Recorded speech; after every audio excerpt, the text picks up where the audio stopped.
Petit coup de pater, vous savez, c'était le thème de l'année de la miséricorde qui a déjà plus de 10 ans. On a l'impression que c'était hier et en fait non, ça fait plus de 10 ans que, eh bien, le pape, clôturait cette année de la miséricorde qui, à mon avis, était vraiment prophétique, au moins pour notre, pas pour notre Église en général, mais pour notre Église de France en particulier. Parce que la miséricorde du Père, c'est, la compassion qu'il a pour nous, pour son peuple. Dieu le Père prend pitié de nous. Il voit notre misère, il voit notre péché, il voit toutes nos limites. Il se penche sur nous avec le cœur du père du fils prodigue et puis avec des entrailles de mère. Il y a ça dans la miséricorde et hem et cette miséricorde, du coup, elle a 3 traits, particuliers. La première, c'est que le premier trait, c'est que justement, la miséricorde, elle accueille l'autre tel qu'il est ou telle qu'elle est. Je dis ça parce que dans notre église, en ce moment, arrivent, pour demander le baptême, des gens, avec des vies, dont on ne soupçonnait même pas l'existence, avec des vies blessées, avec des vies troublées, avec des parcours sinueux.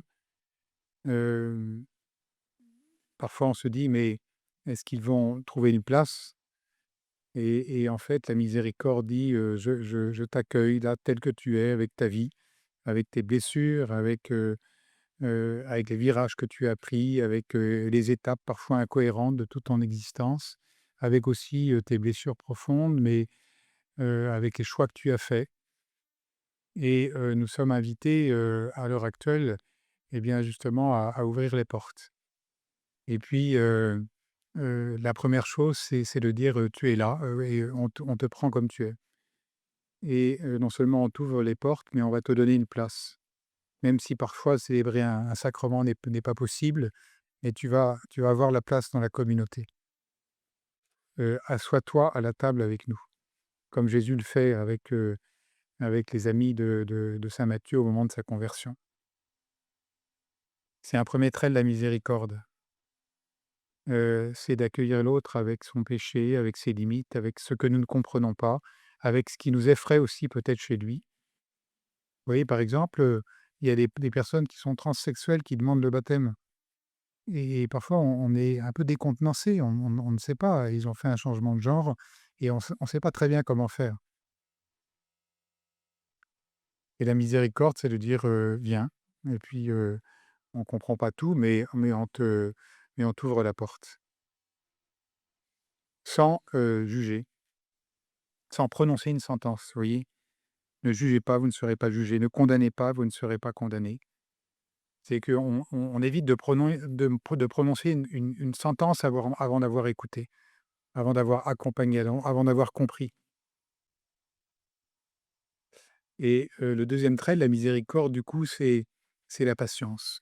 Dieu est patient et ça, c'est un trait de sa miséricorde, de sa face miséricordieuse.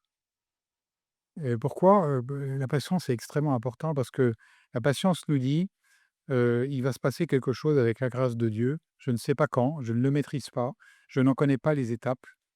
Tout n'est pas parfait dès le départ». Comme on aimerait que tout soit parfait dès le départ. Comme on aimerait que les gens qui viennent demander le baptême, vous voyez, soient voilà, soient déjà des saints, quoi. Soient déjà, des saints de vitrail. Et en fait, c'est pas le cas. Et la miséricorde dit, elle accepte, vous voyez, cette imperfection. Elle accepte ses limites. Et elle dit, par contre, si tu te mets face au Seigneur, si tu t'ouvres à la grâce, si tu rends disponible à la grâce, si tu prends la parole de Dieu et que tu la médites, eh bien, il y a un chemin qui peut se faire. Et voilà pourquoi, en fait, la patience, c'est un acte d'espérance très profond, en Dieu et en ce que Dieu peut faire dans l'âme. Et comme il nous faut être patient parfois parce que nous aimerions que tout soit bien, bien d'équerre. Et c'est vrai d'ailleurs dans les couples, c'est vrai dans les familles, c'est vrai dans les relations de travail, c'est vrai dans la vie commune aussi. Et du coup, le deuxième trait de la miséricorde, c'est la patience. Et puis, le 3e trait, c'est le pardon. Voilà, d'être capable de pardonner quand il y a eu une offense. mais c'est un pardon, vous voyez, qui se fait dans la vérité et dans la justice.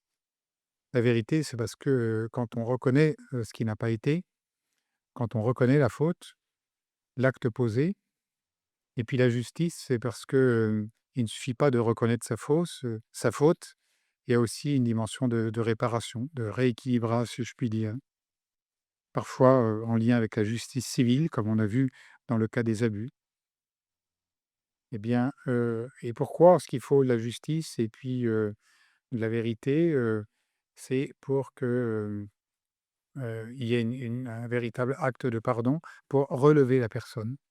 L'objectif, c'est de la remettre sur le chemin. C'est d'aller la chercher dans sa vocation profonde et de la rendre à sa vocation profonde, de la rendre à ce qu'elle est devant Dieu. C'est ça que fait le pardon. Le pardon, il relève en profondeur.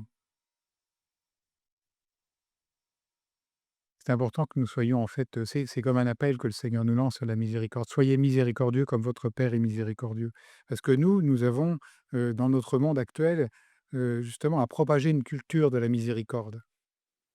Là où nous vivons plutôt dans une culture à la fois de la judiciarisation et une culture extrêmement violente. La judiciarisation, ça veut dire qu'au fond, nous ne savons plus, hem, régler nos relations entre nous, sans, vous voyez, sans faire référence, vous voyez, à la règle de droit. Entre voisins, on va tout de suite, au contentieux. On ne sait plus comment faire pour résoudre nos problèmes parce qu'on n'a plus de commun, et quand il y a plus de commun, bah, il y a plus que la règle de droit, vous voyez, pour définir nos relations. Mais ça peut être extrêmement violent, et la violence, on la voit aussi, sur les réseaux sociaux. On ne sait plus se parler. On la voit à l'Assemblée nationale. Quel spectacle nous avons depuis quelques années.